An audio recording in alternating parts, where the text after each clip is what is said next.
Un frío terror me invadió justo ahí, en mi propia casa. Fingí irme de vacaciones, pero en cambio me quedé cerca vigilando. Entonces, una vecina anciana me tomó la mano y me susurró al oído: «Verás todo y lo entenderás todo a medianoche».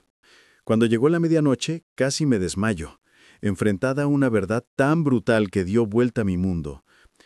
Bienvenidos a las historias de Bradley. Comparto nuevas historias de vida aquí todos los días y te agradecería mucho si das suscribir y le das like a mi video. Ahora volvamos a mi historia. Estoy seguro de que te encantará si sigues escuchando hasta el final. El calor de la tarde se pegaba a mi camisa como una segunda piel mientras empujaba la puerta de mi oficina en casa. Mis dedos buscaron el interruptor de la luz y a mitad del gesto mi mano se congeló en el aire. Algo estaba mal. Nada dramático. No muebles volcados, no vidrios rotos. Pero después de 40 años viviendo en esta casa en Phoenix, Arizona, 30 de ellos como juez de juicio en la Corte Superior de Arizona, conocía cada ángulo, cada sombra, cada detalle de esa habitación. Las carpetas Manila en mi escritorio estaban 1 centímetro a la izquierda de donde las había dejado. La silla estaba en un ángulo diferente, y mi archivador metálico privado, mi archivador, mostraba rasguños frescos alrededor de la cerradura. Mi corazón latía fuerte contra mis costillas. Puse mi botella de agua en la mesa con cuidado exagerado, luchando contra el impulso de lanzarme de cabeza y buscar todo. En cambio, rodeé el escritorio despacio, dejando que mis ojos catalogaran cada pequeño cambio. La carpeta con la escritura de la casa, que siempre dejaba frente a mí, ahora estaba girada de lado. Los documentos de texto, que mantenía en orden cronológico, estaban revueltos. Alguien había revisado esos papeles metódicamente, tratando casi de devolverlos a sus lugares originales, pero no perfectamente. Me agaché junto al archivador, mis rodillas protestando. La cerradura tenía rasguños diminutos. Un trabajo torpe, quizá con un cuchillo de mantequilla o un abrecartas. Tiré del cajón para abrirlo. Todo seguía ahí, pero en un orden diferente. Mi testamento estaba debajo de las pólizas de seguro en lugar de encima. Los estados financieros tenían huellas de pulgar gruesas en los márgenes. Por un momento pensé que quizás yo lo había hecho, que había movido cosas en algún lapso de memoria que no recordaba. Después de todo, tengo 67 años. Pero incluso mientras la idea se formaba, la descarté. 3 décadas en el banquillo me habían enseñado a confiar en la evidencia más que en explicaciones convenientes. Mi mente puede estar envejeciendo, pero no está fallando. Aún no. Me quedé allí en el silencio de mi oficina sosteniendo una carpeta con huellas de alguien más, y sentí que algo se movía en mi pecho.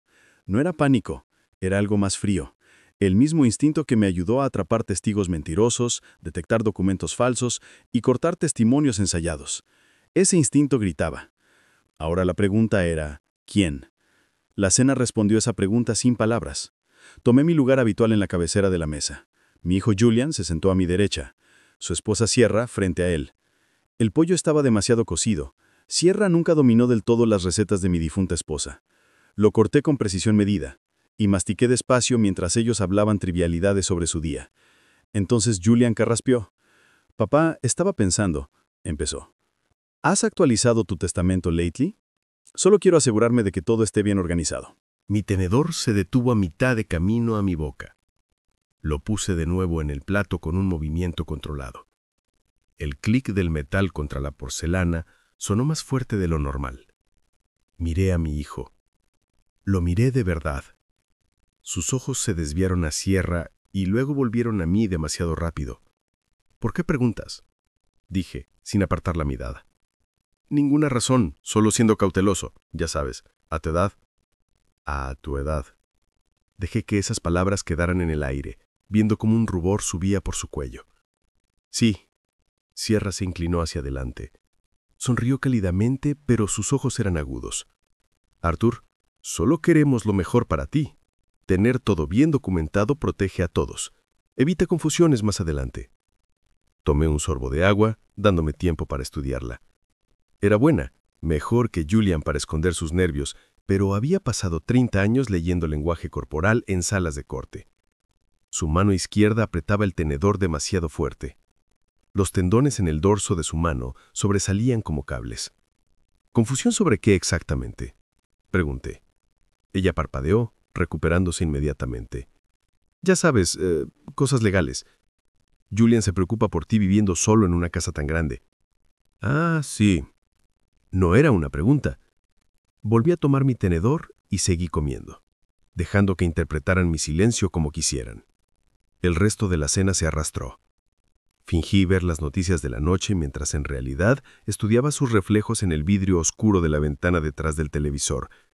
Estaban juntos en el sofá, cabezas inclinadas cerca, voces bajas. Sierra tocó el brazo de Julian, un gesto que podía ser consuelo o conspiración. Él asintió, miró hacia mí y rápidamente miró hacia otro lado. Creyendo que no lo había notado, pensaban que solo estaba viendo TV. No tenían idea de que estaba construyendo un caso. Esa noche me quedé despierto, viendo el lento giro del ventilador del techo e incapaz de dormir. Mi hijo, mi propio hijo, el chico que había criado, cuya matrícula de escuela de leyes había pagado, cuya boda había celebrado con orgullo, ahora estaba sentado en mi sala de estar planeando declararme incapaz para poder tomar mis bienes. La casa valía más de $1 millón en el mercado de Phoenix. La póliza de seguro de vida agregaba otro $500,000, cuentas de retiro, inversiones y un terreno en las montañas de Nuevo México que mi padre me había dejado. Suficiente motivación para alguien sin paciencia. Me levanté antes del amanecer, deslizándome por la casa como un fantasma. El correo estaba en su lugar habitual junto a la puerta principal. Julian debía haberlo traído la tarde anterior. Lo revisé con cuidado. 3 sobres habían sido abiertos y torpemente vueltos a sellar. 2 cartas del IRS, que había estado esperando por días, no estaban por ninguna parte. Saqué mi teléfono celular y abrí la app de rastreo del servicio postal. Ambas cartas aparecían como entregadas hace 3 días. Mis manos temblaron mientras fotografiaba los sobres manipulados. Luego me obligué a estudiarlos con calma. No había espacio para emociones, solo para evidencia, observación y planeación. De vuelta en mi oficina, me paré frente al archivador violado y dejé que la rabia me invadiera por un momento. Luego la enterré profundo donde no interferiría con el pensamiento claro. 30 años viendo gente mentir me habían enseñado algo. Todos tienen un tic. El de Julian siempre estaba en sus ojos. Esa noche no pudo sostener mi mirada por más de 3 segundos. Las piezas comenzaron a encajar en mi mente como una acusación. Motivo, dinero, oportunidad, viviendo en mi casa. El método aún era desconocido. Pero estaba claro que habían empezado a reunir información y a construir una ventaja, convencidos de que yo era solo un viejo cansado que no se daría cuenta de que le robaban su vida. Me hundí en la silla de mi escritorio y hablé en voz baja al vacío. Piensan que soy solo un viejo cansado. Van a aprender lo que 3 décadas en una sala de corte realmente enseñan. Cómo leer la evidencia, cómo construir un caso y cómo atacar cuando menos lo esperan. El plan comenzó a formarse. Entonces no era sobre venganza. Aún no. Primero, necesitaba información. Y para obtener información, necesitaba hacerme invisible.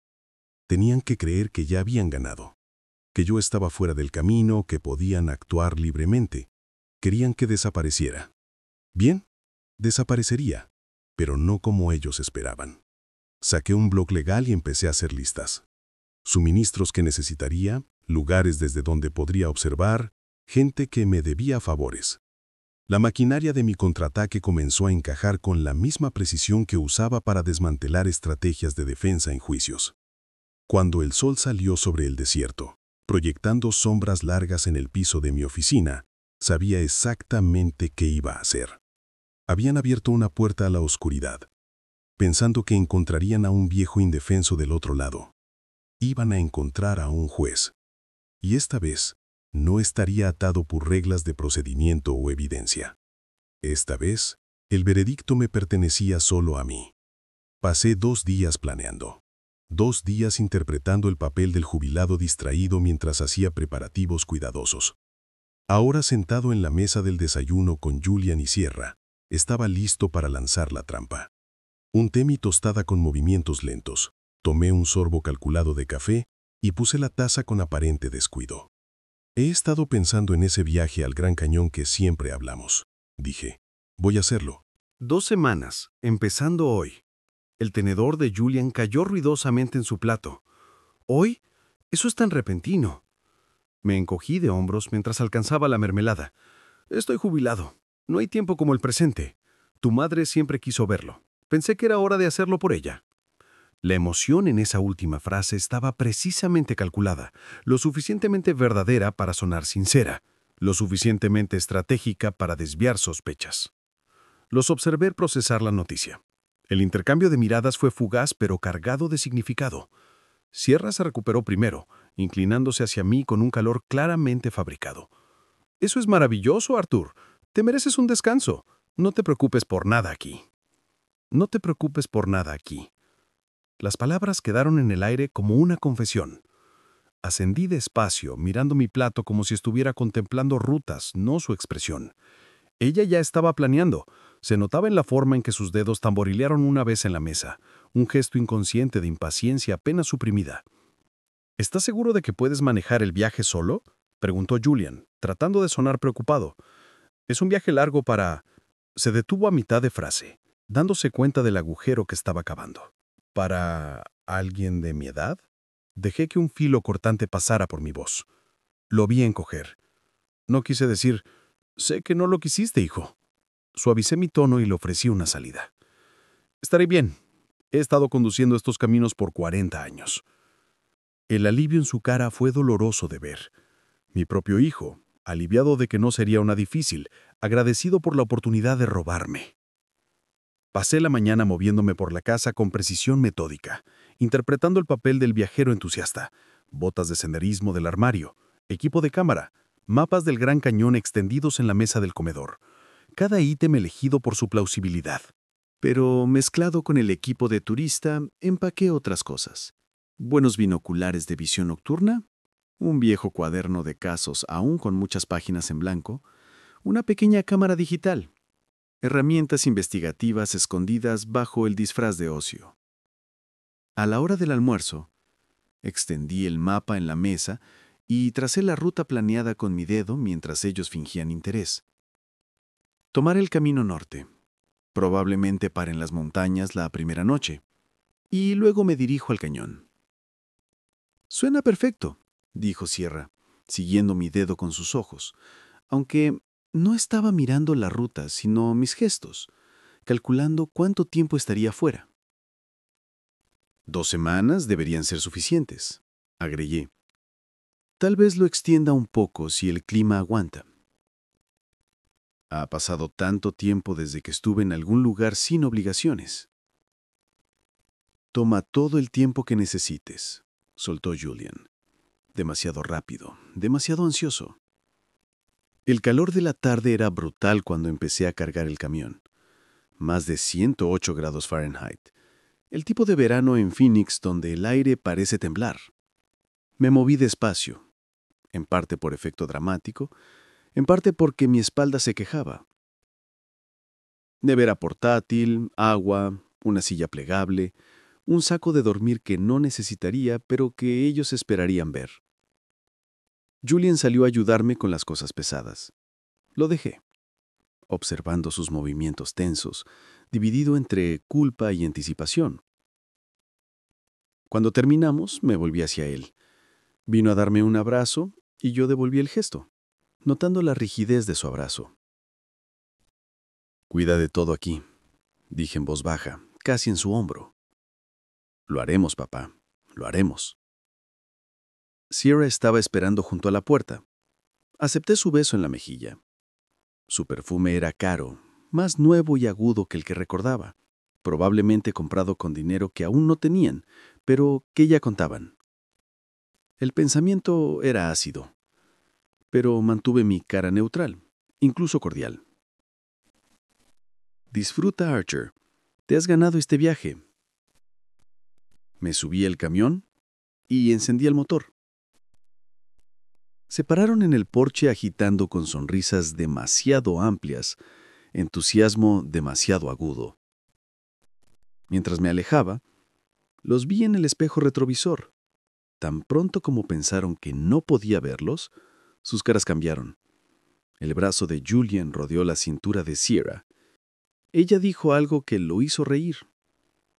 Estaban celebrando. 20 millas al este, no al norte.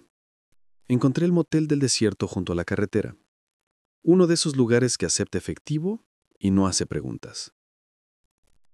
Me registré bajo un nombre falso, Javier Muñoz, el nombre de un acusado que había absuelto años atrás y que había fallecido hace tiempo, pero cuyos detalles aún recordaba.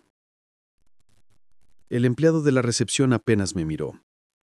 La habitación era exactamente lo que esperaba. Alfombra delgada, un aire acondicionado ruidoso, un TV atornillado al dresser. Me senté en el borde de la cama y esperé la oscuridad. 3 horas. Comí un sándwich que había traído, bebí agua, intenté tomar una siesta, pero no pude. Mi mente ya estaba de vuelta en mi casa, imaginando qué podrían estar haciendo. ¿Habían empezado ya? ¿Estaban en mi oficina ahora mismo, revisando todo sin necesidad de precaución? El sol finalmente se hundió bajo el horizonte del desierto alrededor de las 7:30, tiñendo el cielo de naranja y púrpura. Esperé 2 horas más hasta que la oscuridad fue completa. Luego conduje de vuelta por otra ruta, calles secundarias que conocía de décadas en el barrio. Aparqué 3 cuadras lejos, en la sombra de un eucalipto, y procedí a pie en la cálida noche. Mis rodillas se quejaron. Las ignoré. La casa vacía frente a la mía había estado en venta por 6 meses. La había pasado docenas de veces. Había visto la caja de cerradura del agente inmobiliario en la puerta y memorizado el código en la asignación del agente 4732. Mis dedos encontraron los números en la oscuridad y la caja se abrió con un clic. La casa olía a polvo y abandono, ese particular vacío de un lugar esperando convertirse en el hogar de alguien. Me moví sin encender luces, dejando que mis ojos se ajustaran, y localicé el dormitorio frontal con vista directa a la fachada de mi casa. Todas las ventanas de mi casa estaban iluminadas, ambos autos en el garaje. Desplegué mi silla, la puse junto a la ventana grande, saqué los binoculares y los levanté. Ahí estaban. A través de la ventana de la sala de estar, vi a Julian paseando. Sierra estaba en el sofá, el teléfono pegado a la oreja, gesticulando con su mano libre, coordinando algo con alguien. Mi corazón no latió rápido. Mis manos no temblaron. Al contrario, sentí esa misma claridad fría que solía llegar durante juicios complicados, cuando todas las piezas finalmente encajan. La transformación fue completa. Ya no era la víctima. El objetivo que movían y manipulaban ahora era el cazador. Y ellos no tenían ni idea de que los estaba vigilando. Ajusté el enfoque y me acomodé para una larga noche. Había pasado 30 años vigilando criminales desde el banquillo, separando verdad de mentiras, justicia de manipulación. Nunca imaginé que terminaría vigilándolos desde una casa vacía al otro lado de la calle. Ni imaginé que uno de ellos sería mi propio hijo. Pero ahí estaba. Y lo que sea que pensaran que podían hacer mientras yo estaba fuera, iba a ver cada movimiento, oír cada palabra y documentar cada crimen. Querían borrarme de mi propia vida. Bien, los dejaría escribir toda la historia y luego les mostraría qué pasa cuando intentas engañar a un juez. 3 días de vigilancia cobraron su precio. Tazas de café vacías alineadas en el alféizar de la ventana. Envoltorios de comida rápida llenando una bolsa. Mi espalda estaba anudada por la silla plegable, y mis ojos ardían de mirar a través de los binoculares. Pero mi mente permaneció aguda. Había documentado cada visita, cada luz encendida o apagada, cada movimiento en esas ventanas. Aún así no era suficiente. Julian y Sierra se movían por mi casa con creciente confianza. Pero lo que sea que estuvieran planeando permanecía justo fuera de mi alcance. Entonces oí pasos en el porche. Mi mano voló a mi teléfono, listo para llamar a la policía y justificar mi presencia antes de que alguien más la cuestionara. La puerta se abrió despacio. Me volví, las excusas ensayadas en mi lengua, y me congelé. Parada en la puerta estaba Betty Haraway, mi vecina de toda la vida. Su figura pequeña se silueteaba contra el sol de la tarde. Llevaba un cardigan color crema a pesar del calor, zapatos cómodos y su cabello plateado atado en un moño. Pero lo que me detuvo no fue su apariencia, fue su expresión. Sin sorpresa, sin confusión, solo reconocimiento sereno. «Te he estado viendo vigilarlos, Arthur», dijo. Mi garganta se apretó. «Señorita Haraway, ¿qué hace aquí?» Caminó adentro y cerró la puerta con la naturalidad de alguien que lo había hecho antes. «Lo mismo que tú, descubrir la verdad». «No entiendo». La negación salió automática. Reflejo de juez. Nunca confirmes nada que no estés obligado a confirmar. Caminó a la ventana, se paró junto a mí y apuntó un dedo huesudo a mi casa. Esa ventana, la de arriba. Vi a Sierra tomando fotos desde ahí el martes, habitación por habitación, muy minuciosa. Mis manos apretaron los binoculares aún más fuerte. ¿Has estado vigilando mi casa? He estado vigilando tu casa por 40 años, Arthur. Hemos sido vecinos tanto tiempo. Sacó un pequeño cuaderno de su bolsillo del cardigan. Lo abrió mostrando su escritura pulcra, fechas, horas. El martes vino un hombre, traje, maletín de cuero. Estuvo ahí 40 minutos. Me incliné a pesar de mí mismo. ¿Cómo se veía? 40 y tantos, quizás. ¿Cabello oscuro? ¿Aspecto profesional? Volvió el jueves por la mañana. Julian lo dejó entrar ambas veces. ¿Estás segura? Sus ojos se clavaron en los míos, claros y despiertos. Puedo ser mayor, pero veo perfectamente. Me levanté, alejándome de la ventana, tratando de recuperar el control. Esto no es asunto tuyo. Esa es mi familia. Tu familia te está robando a plena vista. Me cortó, su voz tan neutral como un diagnóstico médico. Eso nos concierne a todos. Sus palabras aterrizaron como una sentencia que había estado evitando por días. No puedes saber eso. Oh, no. Apuntó a mi puesto de vigilancia improvisado.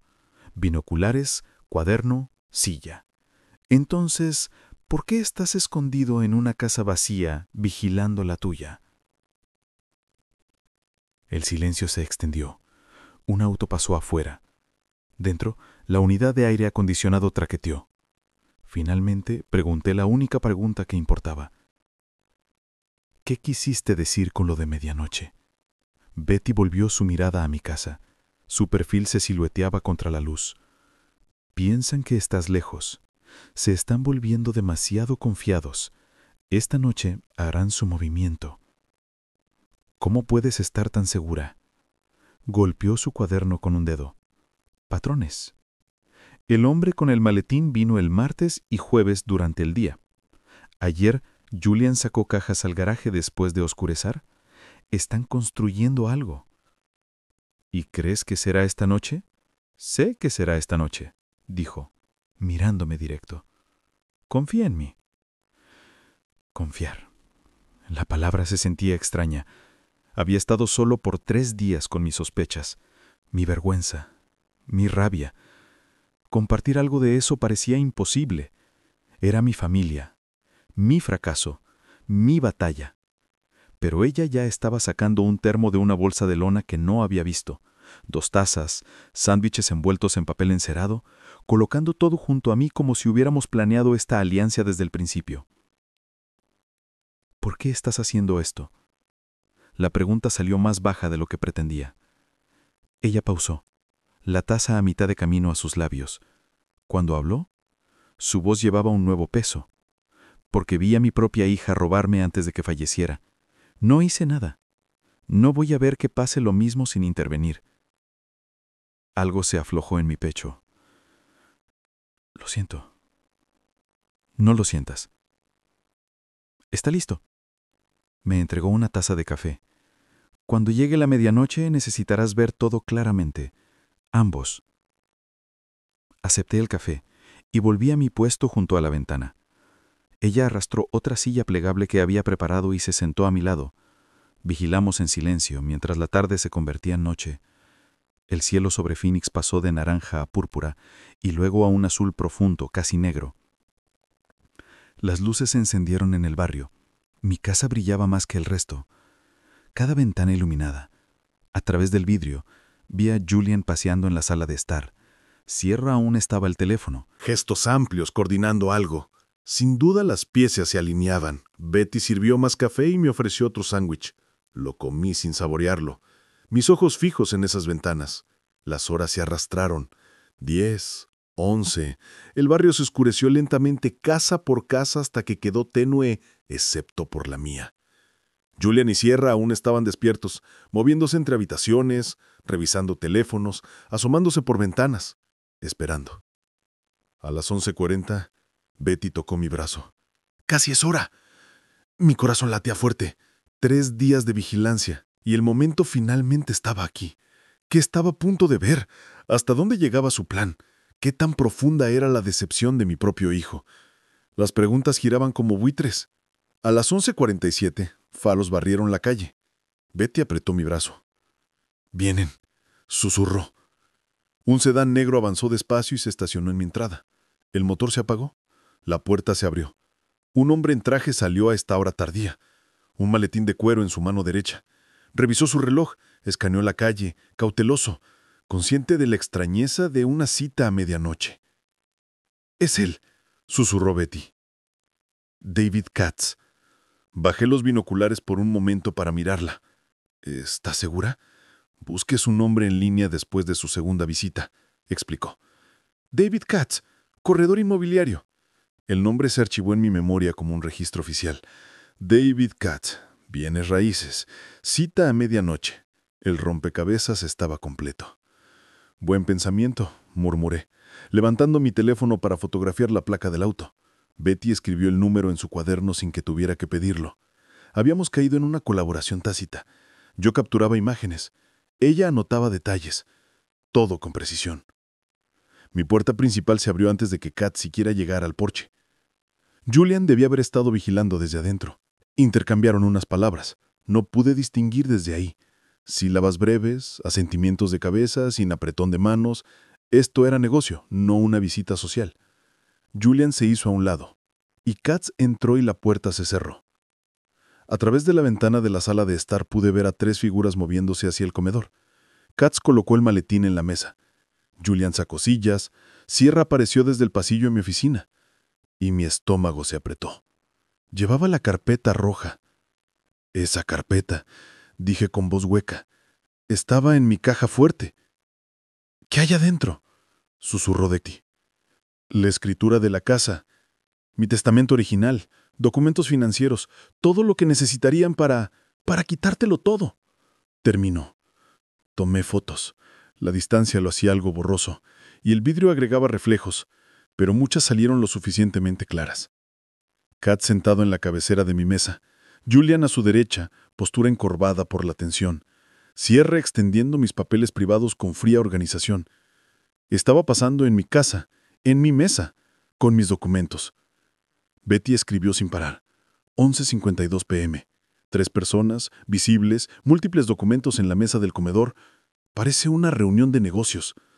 Su fondo de enfermería se mostraba en la precisión clínica de sus notas, solo hechos sin adornos. A través de los binoculares vi a Kat sosteniendo documentos contra la luz, revisando marcas de agua, firmas, sellos.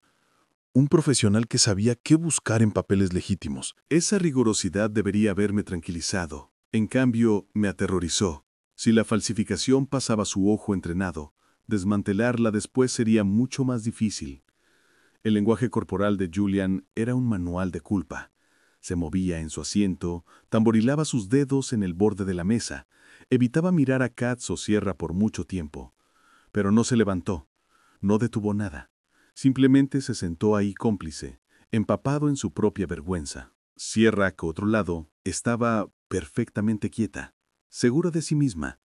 Cada vez que Katz preguntaba algo, respondía con apenas un movimiento, con solo un asentimiento. La compostura de alguien convencida de que no había agujeros en su historia. Ella creía que esto funcionaría, que habían cubierto cada ángulo, que yo nunca sabría nada o podría detenerlo. La reunión duró 20, 30, 40 minutos. Mis piernas se entumecieron por estar quieto. Mi hombro dolía por sostener el teléfono, pero no podía moverme. Cada segundo era evidencia en tiempo real. En un punto, papeles se pasaron por la mesa. Julian firmó algo, luego Sierra. Plumas deslizándose por páginas que no podía distinguir, pero tomé fotos de cada gesto. Prueba cronometrada de firmas, acuerdos, fraude, porque eso era. No había firmado nada ni autorizado a nadie. Cualquier firma con mi nombre en esos documentos tenía que ser falsa. Katz guardó los papeles de vuelta en el maletín. Se levantó y extendió su mano. Julian la sacudió. Sierra siguió. Transacción concluida a satisfacción de todos. Sierra desapareció hacia la cocina y volvió con una botella y 3 vasos. Reconocí la silueta de champán, incluso desde esta distancia. Sirvió con un aire teatral, entregando un vaso a cada uno. Levantaron sus vasos juntos. ¿Qué estaban brindando? ¿Por robar mi vida? ¿Por su propia astucia? ¿Por los $650,000 que creían que pronto tendrían? Bajé mi teléfono. Mis manos temblaban, no de frío sino de una furia que apenas podía contener. Cada instinto me urgía cruzar la calle, patear la puerta y confrontarlos con su traición. Pero 30 años en el banquillo me habían enseñado algo más. Los arrebatos emocionales se descartan, la evidencia condena. Lo único que importaba era seguir documentando. «Sigue grabando», susurró Betty. «Evidencia, no emoción». Levanté mi teléfono de nuevo y capturé el brindis, las sonrisas, Katz riendo por algo que Julian dijo. La comodidad de aquellos que creen que nadie los está viendo. A las 12:45 am, Katz dejó su vaso. La reunión había terminado. Se movieron hacia la puerta y salieron de mi campo de visión interior. Betty se movió a la ventana frontal de la casa vacía y la arrió unos centímetros. El aire cálido de junio entró, oliendo a asfalto caliente y desierto. Mi puerta principal se abrió. Salieron al porche, primero Katz, maletín en mano. Detrás de él, Julian y Sierra. La luz del porche los bañó clara como si estuvieran en un escenario. En la quietud del barrio sus voces se oyeron claramente. «Si el poder notarial es legítimo, cerramos el 18 de julio», dijo Katz en un tono profesional. «Los compradores ofrecen $650,000 en efectivo». Me golpeó como una lectura de sentencia. Poder notarial, fecha de cierre, pago en efectivo. No solo estaban planeando, estaban ejecutando. «Es legítimo», replicó Julian, tratando de sonar confiado pero rozando la desesperación. «Mi papá lo firmó hace meses». La mentira, la absoluta mentira. No había firmado nada ni autorizado a nadie. Cualquier firma con mi nombre en esos documentos tenía que ser falsa. Katz guardó los papeles de vuelta en el maletín. Se levantó y extendió su mano. Julian la sacudió. Sierra siguió. Transacción concluida a satisfacción de todos. «Aún tendré que verificar con la oficina del registrador del condado», agregó Katz, respondiendo la pregunta que me hacía a mí mismo. Pero todo avanza, todo está en orden, interpuso Sierra con certeza suave. Hemos estado planeando esto con cuidado por meses. Con cuidado. Esa frase resonó en mi mente mientras caminaba por el barrio en confianza. Estaban planeando con cuidado, paso a paso. Se despidieron, se dieron la mano. Katz bajó a su auto y encendió el motor. Las luces rojas de freno se alejaron por la calle. Julian y Sierra se quedaron en el porche por un instante, viéndolo irse. Julian dijo algo que no pude oír. Sierra soltó una risa clara, musical, triunfante. Volvieron adentro. Las luces de la sala de estar se apagaron. Para ellos, el trabajo de la noche había terminado. Para mí, no. El barrio volvió al silencio, pero dentro de mi cabeza no habría silencio. Me quedé junto a la ventana, teléfono en mano, fotos guardadas, cuaderno de Betty lleno de notas. Habíamos visto todo. Habíamos documentado todo. «Dijo que lo firmé hace meses», murmuré. «No firmé nada». «¿Falsificación?», preguntó Betty. «Tiene que ser. La pregunta es qué tan buena es». «¿Qué vas a hacer?», preguntó. Sentí que los últimos restos de shock desaparecían. Solo quedaba certeza fría. «Déjalos pensar que están ganando. Luego enséñales qué pasa cuando subestimas a un juez». Los faros bajando la calle a las 11:47 p.m. se quemaron en mi memoria.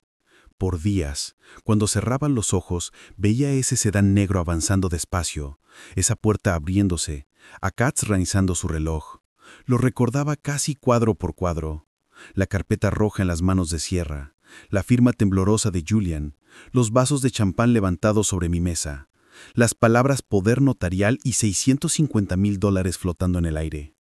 Pensar en eso ya no causaba pánico o vértigo, sino algo más cercano a la concentración con la que uno revisa un expediente antes de un juicio complicado. Había visto suficiente para entender el plan, pero me faltaba la pieza central, el documento falso, y para eso tendría que entrar en mi propia casa mientras ellos no estuvieran. Decidí esperar. Pasé 3 días más estudiando sus rutinas desde la casa vacía.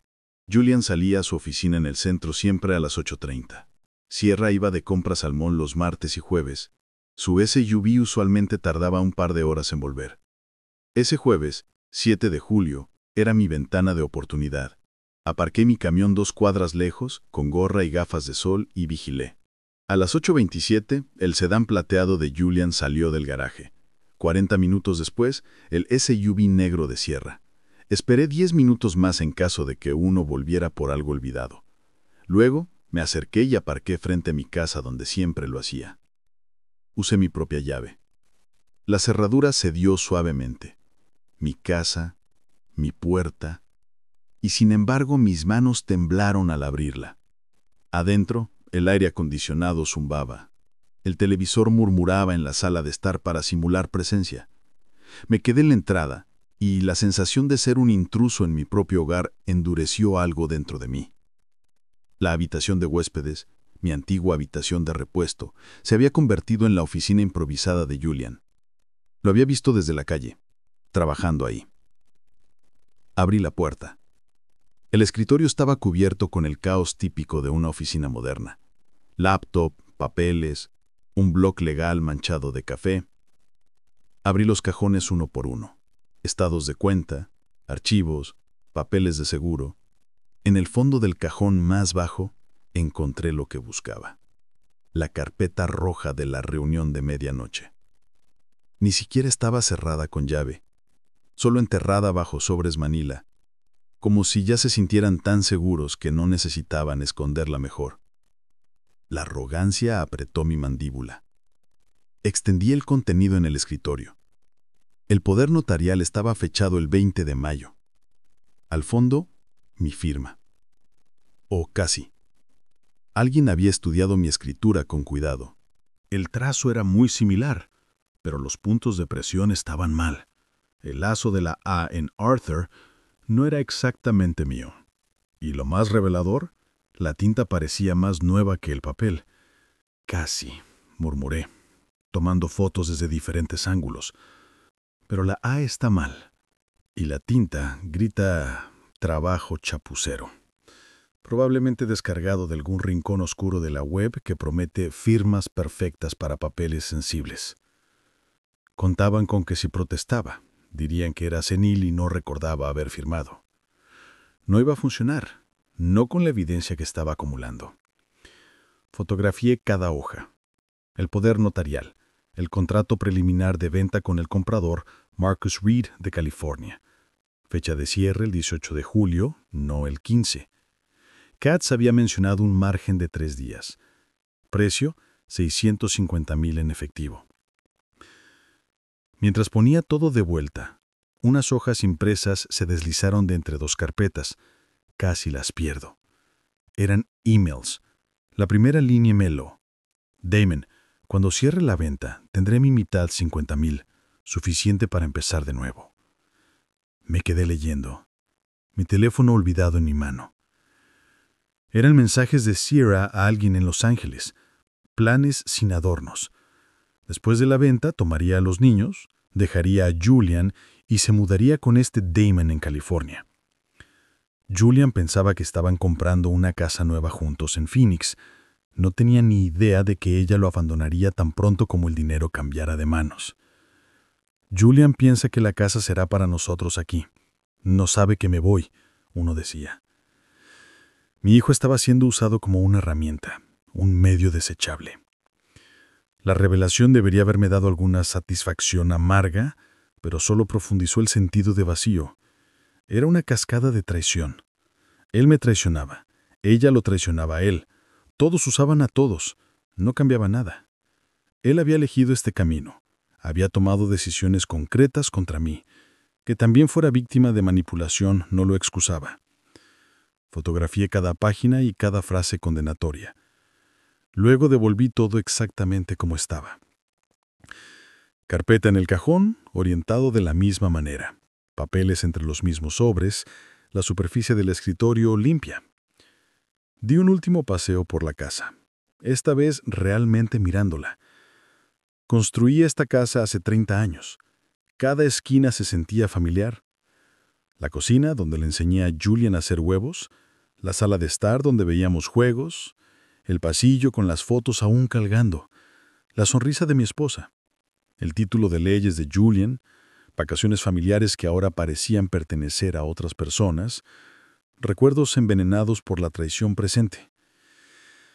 Salí por la puerta trasera, crucé el patio del vecino a mi camión y volví al motel sin mirar por el espejo retrovisor. Convertí la habitación del motel en una sala de guerra, mi teléfono conectado a la laptop transfiriendo fotos, el cuaderno de Betty junto a mí. El caso estaba casi completo. No solo posiciones o reuniones observadas, sino toda una arquitectura de evidencia. Documentos falsos, emails, grabaciones, vigilancia. Llamé a Betty desde el camión, mi voz más firme de lo que sentía. Tengo todo ahora. Documentos, prueba, la falsificación. ¿Entraste a la casa?, preguntó con preocupación. Es mi casa, Betty. Mi evidencia. La están vendiendo el 18 de julio. Hubo silencio. Entonces, ¿cuál es tu próximo paso? Dejar de reaccionar y empezar a procesar, respondí. Apenas dormí esa noche. Pasé horas con las fotos abiertas en la computadora, la firma falsa, los contratos, los emails de Sierra, la oficina improvisada de Julian. Empecé a cambiar roles mentalmente de padre herido a fiscal. Abrí un blog legal y empecé listas, pasos legales y evidencia para autenticar, profesionales que necesitaba contactar. Esto no era sobre emociones, era un caso. Y había pasado 30 años ganando casos con evidencia mucho más débil que esta. Al día siguiente, me puse un traje por primera vez desde que todo empezó. Azul marino, una corbata discreta, zapatos bien lustrados. En el espejo del baño del motel, vi al juez Arthur Tatum reaparecer. No al dueño de casa confundido o al padre devastado. Puse la carpeta de evidencia en mi maletín y conduje hacia el centro. La primera parada fue la oficina de una notaria de confianza, Eleanor Chan, a quien conocía de las cortes. Le pedí que notariara una declaración jurada afirmando que bajo juramento nunca había otorgado ningún poder notarial a Julian ni a nadie más para disponer de mis bienes. ¿Entiendes lo que esto implica?, preguntó mientras estampaba el sello. Cuento con lo que implica, respondí. El golpe del sello sonó como el mazo de un juez. De ahí fui al banco Valley View. James Burgess, el gerente, dejó su escritorio tan pronto como me vio. Arthur, pensé que estabas viajando. Cambio de planes. Necesito que cualquier intento de mover contra mi casa o mis cuentas sea congelado sin mi presencia física. Expliqué lo suficiente. Un intento de venta con documentos falsos. Su expresión se endureció. Tecleó, revisó pantallas. ¿Hecho sin tu identificación en persona? Ni un centavo se mueve. Y ninguna transacción inmobiliaria está autorizada. Me entregó la confirmación estampada. Lamento que estés pasando por esto. Gracias por la respuesta rápida, James. Segunda pared erigida. Después, pedí una cita urgente con una abogada de bienes y herencias, Rebecca Morell. Había revisado sus credenciales la noche anterior. 15 años dedicada a proteger activos. Una reputación impecable. En su oficina de madera y cuero, le di una versión muy breve de la situación. Un hombre que quiere proteger su patrimonio de posibles conflictos familiares. Un fideicomiso irrevocable vivo es tu mejor opción, explicó. Protege los activos, anula problemas de sucesión y mantienes el control como otorgante y fiduciario. ¿Cuánto tiempo tomará?, pregunté. ¿Puedes redactarlo hoy y archivarlo inmediatamente en el registro público? Tecleo rápido. ¿Qué fecha de constitución quieres en registro? 15 de mayo. Dije. No preguntó por qué. Era mi derecho. En 2 horas revisamos cláusula por cláusula. Mantuve control total. La propiedad pasó al fideicomiso. No, la persona que podía disponer de la casa sin mi firma como fiduciario. Ella misma lo notarió y envió electrónicamente el documento al registro. Para las 4 p.m., Legalmente, mi casa ya pertenecía a un fideicomiso irrevocable creado un mes antes de la fecha del supuesto poder notarial. Eso significaba algo simple. Ni Julia ni nadie más podía vender la casa, incluso si el poder notarial fuera auténtico, porque no era titular de nada. Habían montado toda una operación en terreno que ya no podían pisar. Pagué la tarifa de $3,500 con placer. Volví al motel y extendí todo en la cama. Carpetas ordenadas, copias, respaldos digitales. Llené 5 carpetas, una con fotos y notas de Betty, otra con los documentos falsos y comparaciones de firmas, otra con la declaración jurada notariada negando que había otorgado poderes, Otra con la declaración escrita de Betty que redictamos juntos. Y la última con la documentación del fideicomiso. Hice copias en USB, dejé un set de papeles en una caja de seguridad del banco, entregué otro a Betty y mantuve el tercero conmigo. Nada se dejó al azar. El andamiaje legal está listo. Le dije a Betty por teléfono esa noche. Fideicomiso archivado, banco bloqueado, falsificaciones documentadas. ¿Cuándo los confrontarás?, preguntó. El 18 de julio, en el cierre. ¿Por qué esperar tanto para máximo impacto? Déjalos llegar convencidos de que han ganado y ver todo colapsar públicamente. ¿Eso es frío, Arthur? No, Betty, respondí. Eso es justicia. 12 días después, el 14 de julio, oficialmente volví de mi viaje. Mi camión entró en la entrada a las 2 p.m. El sol era igual de implacable. El césped estaba regado, la hierba cortada, todo parecía igual. Y sin embargo sabía qué se había cocinado dentro de esas paredes. Sabía y ellos no sabían que yo sabía. Ese desequilibrio de información era mi arma final. A través del parabrisas vi la cortina moverse. Sabían que había llegado. Dejé que la llave tintineara un poco al ponerla en la cerradura. «Estoy en casa», anuncié. El viaje no salió bien. Julian apareció de la cocina, su expresión congelada por un segundo antes de poner una sonrisa. «Papá, qué sorpresa. ¿Todo bien?» Detrás de él, Sierra bajó las escaleras, calculando distancias y tiempos 4 días antes de lo planeado. El cierre aún estaba para el viernes. Aún creían que tenían tiempo. Puse mi maleta con un show de cansancio. La altitud me afectó. Dolores de cabeza. Preferí volver. «Qué lástima», dijo Sierra, con una simpatía tan perfecta que olía a plástico. «Pero probablemente sea lo mejor». Miré despacio alrededor de la sala de estar como si redescubriera mi hogar. «Es bueno estar de vuelta». Extrañé mi propia cama. Intercambiaron una mirada, una mezcla de alivio y reajuste de planes. Me excusé, diciendo que necesitaba revisar el correo y me encerré en la oficina por un momento. Todo parecía igual. La marca en la cerradura de la caja fuerte aún era la misma cicatriz metálica. Pasé un dedo por los rasguños, recordando cada detalle para cuando tuviera que declararlo. Luego volví a la sala de estar y dejé que la tarde pasara como si nada hubiera sucedido. La cena esa noche fue guerra psicológica. Julian lanzó su emboscada, envuelta en preocupación. «Papá, he estado queriendo decirte por un tiempo. Noto que estás un poco olvidadizo». Pausé a mitad de bocado. Puse mi tenedor con cuidado y lo miré directo. «¿Olvidadizo? ¿Cómo así?» «Cosas pequeñas. Perder tus llaves, confundirte con fechas», agregó Sierra, inclinándose para respaldarlo. «Es natural a tu edad. Tal vez deberías ver a un doctor para tranquilidad». Deslicé mi mano a mi bolsillo, activé el grabador móvil. Cada palabra iba a ser documentada. «Supongo que he estado un poco distraído». «Nada serio», dije, dejando que mi tono sonara vago. El alivio fue inmediato en Julian. «Solo queremos que estés bien». Vi perfectamente qué estaban construyendo. El argumento de defensa para cuando la falsificación saliera a la luz. Pobre viejo confundido. No recuerda qué firmó. Demencia, declive cognitivo.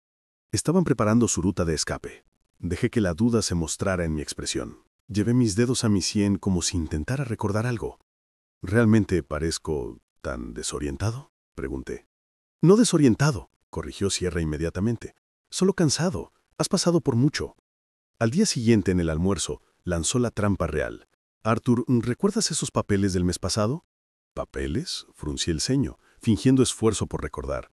Firmaste algunos poderes notariales para Julian, para ayudarte con las finanzas, dijo casualmente. Mi confusión fue auténtica. Nunca había firmado tal cosa. Pero para ellos, mi expresión en blanco era confirmación. ¿Firmé algo? No, no me suena. Julian intervino rápido. Está bien, papá, no te preocupes. Era papeleo rutinario. Di un suspiro exagerado de alivio. Si tú lo dices, Mi memoria no ha estado muy bien últimamente. El destello de triunfo que cruzó brevemente la cara de Sierra fue apenas ocultado. ¿Julian se relajó? Creían que habían sembrado suficiente duda sobre mi lucidez. Creían que estaban construyendo una defensa inexpugnable. En realidad, cada palabra se grababa como prueba de que sabían que el poder notarial era irregular y ya estaban armando la coartada. Esa noche, al pasar por su dormitorio, oí sus voces a través de la puerta entreabierta. «Ni siquiera recuerdo haber firmado», dijo Julian aliviado. «Perfecto», replicó Sierra. «Si protesta, hablamos de declive cognitivo. ¿Crees que protestará? No sabrá nada hasta que todo esté hecho. 3 días más y somos libres». Grabé esa conversación apoyado en la penumbra del pasillo. Estaban en su cama, creyendo que estaban seguros. Yo estaba del otro lado grabando cada frase. Más tarde en mi oficina, escuché todo de nuevo con auriculares. Guardé los archivos de audio en la computadora, los copié a un USB y envié versiones encriptadas por email a la abogada Rebecca Morrell con un asunto claro: prueba de intención fraudulenta. 14 y 15 de julio. Su respuesta vino rápido. Grabaciones cristalinas, prueba de conciencia de culpa. Nos vemos el viernes a las 2 p.m. Esto será decisivo. Sonreí sin alegría.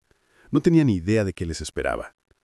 Los siguientes 3 días interpreté mi rol de viejo confundido a la perfección. Le pedí a Sierra que repitiera instrucciones simples. Tardé en responder preguntas básicas. Fingí perder el hilo de una conversación. Los dejé ver exactamente lo que querían ver. Un hombre inofensivo, incapaz de sostener un desafío. Cada mañana los vi ganar confianza. Cada noche agregué sus nuevas mentiras a mi expediente. El viernes me vestí con mi traje de juez, azul marino, un nudo Windsor impecable en mi corbata, zapatos brillantes. Preparé el maletín con las carpetas, cada una con su pestaña de color, y bajé a la cocina. «Voy a hacer unos mandados, volveré más tarde», anuncié. Sonrieron pacíficamente, imaginando que iba al banco o a la tienda. En 4 horas, a las 2 p.m., estarían sentados en la mesa de cierre convencidos de que estaban a punto de firmar mi casa y recibir $650,000. No sabían que los esperaba ahí con todo el peso de la ley. La agencia de títulos Desert Sun ocupaba el segundo piso de un edificio moderno en el lado norte de la ciudad. Desde el pasillo podía ver la sala de conferencias a través del vidrio. Para la 1:50 p.m., todos estaban ahí. David Katz en la cabecera de la mesa, organizando documentos. Julian y Sierra a su izquierda, vestidos y nerviosos. Frente a ellos, el comprador, Marcus Reed, un mexicoamericano que vive en California, cabello gris bien peinado, traje caro. Al fondo, la oficial de títulos, Sarah Martínez, arreglando el papeleo. Todo parecía un cierre normal de compra y venta. Revisé mi reloj. 2 de la tarde. Rebecca Morrell estaba a mi lado, maletín en mano. ¿Listo?, preguntó. He estado listo por 2 semanas. Abrí la puerta. Las conversaciones se cortaron abruptamente. Todas las cabezas se volvieron hacia mí. Vi la sangre drenar de la cara de Julian. Sierra se levantó a medias antes de forzarse a quedarse sentada. Kat frunció el ceño. Reed torció la boca, molesto por la interrupción. La cara de Martínez estaba alerta. Caminé al extremo libre de la mesa sin quitarme la chaqueta y puse mi maletín con un clic que resonó en la habitación silenciosa. «Buenas tardes», dije con la voz que había usado cientos de veces para abrir una audiencia. «Soy Arthur Tatum, el dueño real de la casa que intentan comprar». «Arthur, ¿qué haces aquí?». Sierra se levantó. La ignoré y me dirigí a Sarah Martínez. «Esta transacción no puede proceder. El poder notarial en el que se basa es fraudulento». «Papá, esto no es...». Julian empezó. «Cállate, Julian». Lo corté sin mirarlo. Abrí mi maletín y saqué la primera carpeta, la pestaña roja, la declaración jurada con el sello del notario. La puse frente a Martínez. «Aquí afirma bajo juramento que nunca he otorgado poder para vender o administrar mis bienes a nadie». Rebecca sacó la carpeta azul y se la entregó a Sarah. «Aquí está el fideicomiso revocable sobre la propiedad constituido el 15 de mayo. Desde ese día, la única persona autorizada para contratar respecto a la casa es el señor Tatum como fiduciario. Cualquier documento posterior es ineficaz». Todo parecía un cierre normal de compra y venta. Revisé mi reloj. 2 de la tarde. Rebecca Morrell estaba a mi lado, maletín en mano. «¿Listo?», preguntó. «He estado listo por 2 semanas». Abrí la puerta. Las conversaciones se cortaron abruptamente. Todas las cabezas se volvieron hacia mí. Vi la sangre drenar de la cara de Julian. Sierra se levantó a medias antes de forzarse a quedarse sentada. Katz frunció el ceño. Reed torció la boca, molesto por la interrupción. La cara de Martínez estaba alerta. Caminé al extremo libre de la mesa sin quitarme la chaqueta y puse mi maletín con un clic que resonó en la habitación silenciosa. «Buenas tardes», dije con la voz que había usado cientos de veces para abrir una audiencia. «Soy Arthur Tatum, el dueño real de la casa que intentan comprar». «Arthur, ¿qué haces aquí?». Sierra se levantó. La ignoré y me dirigí a Sarah Martínez. «Esta transacción no puede proceder. El poder notarial en el que se basa es fraudulento». «Papá, esto no es…», Julian empezó. «Cállate, Julian». Lo corté sin mirarlo. Abrí mi maletín y saqué la primera carpeta, la pestaña roja, la declaración jurada con el sello del notario. La puse frente a Martínez. Aquí afirma, bajo juramento, que nunca he otorgado poder para vender o administrar mis bienes a nadie. Rebeca sacó la carpeta azul y se la entregó a Sarah. Aquí está el fideicomiso irrevocable sobre la propiedad, constituido el 15 de mayo. Desde ese día, la única persona autorizada para contratar respecto a la casa es el señor Tatum como fiduciario. Cualquier documento posterior es ineficaz. Martínez revisó las fechas, sellos y archivos de registro y miró a Katz. ¿Verificaste la existencia de este fideicomiso antes de traer esta transacción? Katz palideció. El poder notarial parecía legítimo. Procesé la venta basado en eso. Reed se enderezó, congelado. Me aseguraste que todo estaba limpio. Sierra intervino, tratando de recuperar control. Esto es un malentendido. Arthur filmó, pero está confundido. Su memoria…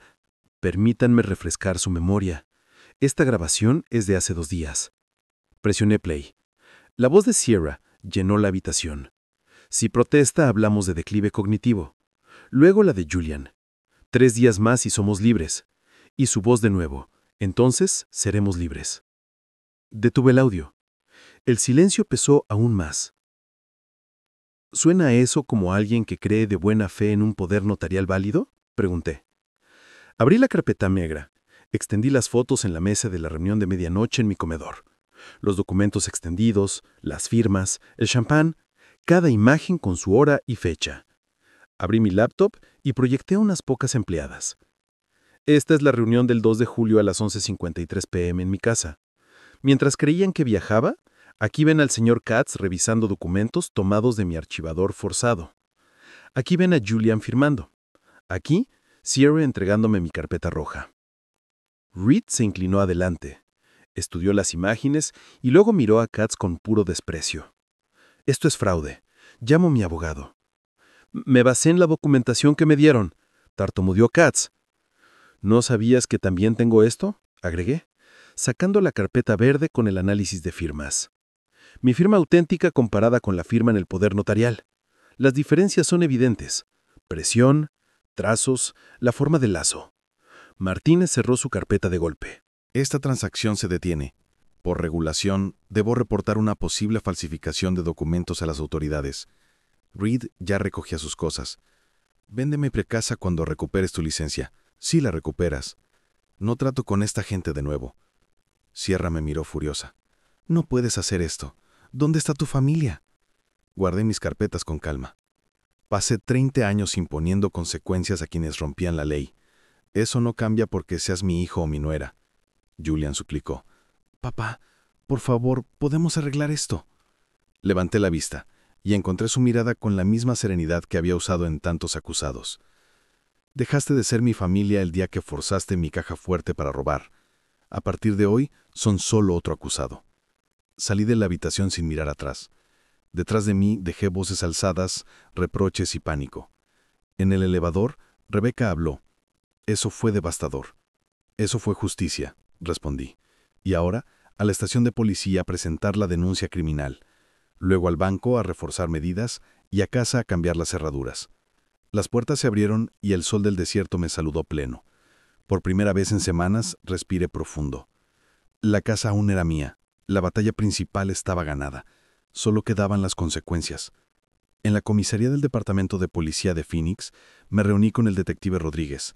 Rebeca y yo extendimos carpetas, archivos de audio y fotos en la mesa. Rodríguez escuchó el audio con el ceño fruncido, revisó el poder notarial, comparó firmas y miró las fotos de la reunión nocturna. Señor Tatum, está acusando a su propio hijo de fraude y falsificación. Estoy reportando un crimen, respondí. Que la persona que lo cometió sea mi hijo es su elección, no la mía. Tomó aire, asintió y empezó a escribir. Durante la semana siguiente, la policía citó a Julian y Sierra. Julian eventualmente confesó, admitiendo que sabía que el poder notarial era falso. Sierra lo negó todo hasta que le mostraron los emails a Damon en Los Ángeles. Entonces culpó todo a Julian. Empezaron a hundirse, volviéndose uno contra el otro. Rebecca simultáneamente presentó una demanda civil reclamando $100,000 en daños. Probablemente nunca veas ese dinero, me advirtió. Pero el juicio lo seguirá para siempre. Eso es lo que busco, respondí, que haya un registro. Un juez de corte civil, un ex interno mío, manejó el caso de desalojo. Escuchó el caso por 10 minutos y falló. Desalojo concedido. Tenían 10 días para desocupar las premisas. El 1 de agosto vigilé desde mi oficina mientras cargaban un camión de mudanzas. Cuando casi terminaban, Julian vino a la puerta. «Papá, por favor, dame otra oportunidad». Lo observé. El mismo hombre que había forzado mi archivador y vendido mi casa a mis espaldas. Tomaste decisiones, Julian. No solo tropezaste en esto, lo planeaste. Soy tu hijo. Eras mi hijo. Decidiste convertirme en víctima. Cerré la puerta, eché el cerrojo. Ese mismo día cambié todas las cerraduras. El caso criminal se movió rápido. El 28 de agosto me puse mi traje de nuevo y fui, esta vez como miembro del público, a la corte del condado. Después de 30 años entrando por la puerta del juez, tuve que pasar por el arco de seguridad, hacer fila y sentarme en un banco. Julian y Sierra ocupaban mesas separadas, cada uno con su abogado. No se volvieron a mirarme. El juez Harris leyó parte de la declaración de impacto a la víctima que había sometido por escrito. Por 3 décadas defendí la ley desde ese banquillo. Forzaron mi caja fuerte. Falsificaron mi firma e intentaron despojarme de la casa donde los crié. El parentesco no disminuye la severidad de lo que hicieron, la empeora. El silencio en la sala era absoluto. Harris dictó la sentencia. Julián, 18 meses de probatoria, 200 horas de servicio comunitario, una multa de $15,000 y $50,000 en restitución. Sierra, 2 años de probatoria, 300 horas de servicio, una multa de $25,000, $50,000 en restitución y 5 años descalificada para trabajar en el sector inmobiliario. El mazo cayó. Me levanté y salí sin mirar a ninguno. Betty me esperaba en las escaleras de la corte. Justicia 1, dijo. Como siempre, respondí. A veces solo hay que darle un pequeño empujón. ¿Y qué harás ahora?, preguntó. Ofrecer consejo legal gratis a seniors. Oh, enseñarles cómo protegerse para que nadie más en nuestro barrio pase por esto. Conduje de vuelta a casa por las mismas calles que habían sido el escenario de cada capítulo. El banco, el notario, la agencia de títulos, la comisaría. Aparqué en el garaje y me quedé un momento con las manos en el volante. 30 años en el banquillo y nunca imaginé ver a mi hijo en el banquillo. Tenía educación, apoyo, un ejemplo diario de integridad. Eligió la codicia. Yo elegí la justicia. Esa era la diferencia. Algunos padres lo habrían perdonado. Habrían priorizado la relación a cualquier costo. Yo no. Hacerlo habría sido aceptar ser víctima. Y no había pasado media vida confrontando criminales solo para convertirme en una de sus víctimas voluntarias. Entré a la casa. Las nuevas cerraduras hicieron clic limpiamente. La casa estaba silenciosa. Solo mía. Dolía haber perdido a mi hijo. Siempre dolería. Pero conservé algo que no pretendía sacrificar. Mi dignidad, mi hogar, mi autoestima. La justicia no siempre es amable, pero casi siempre es correcta. Hice café, abrí mi laptop y empecé a buscar programas de ayuda legal para adultos mayores, convirtiendo el dolor en propósito, la traición en protección para otros. Habían intentado todo para hacerme víctima. Me negué. Esa negativa era la verdadera victoria. Hay lazos que son sagrados. Hay traiciones que no se perdonan, y está bien. La casa estaba tranquila, segura, defendida. Era mi casa de nuevo. Estoy realmente contento de que estés aquí y de que pudiera compartir mi historia contigo. Si te gustó, muéstramelo dando like al video y suscribiéndote a mi canal. Veamos cuántos somos. Escribe en los comentarios de qué ciudad estás viendo y qué hora es. Tengo tanta curiosidad por saber de dónde están sintonizando todas estas personas maravillosas. Si quieres apoyarme un poco extra, también puedes enviar una pequeña donación. Comparto nuevas historias de vida para ti todos los días. Y ahora 2 de mis historias más populares aparecerán en la pantalla para que elijas qué ver después.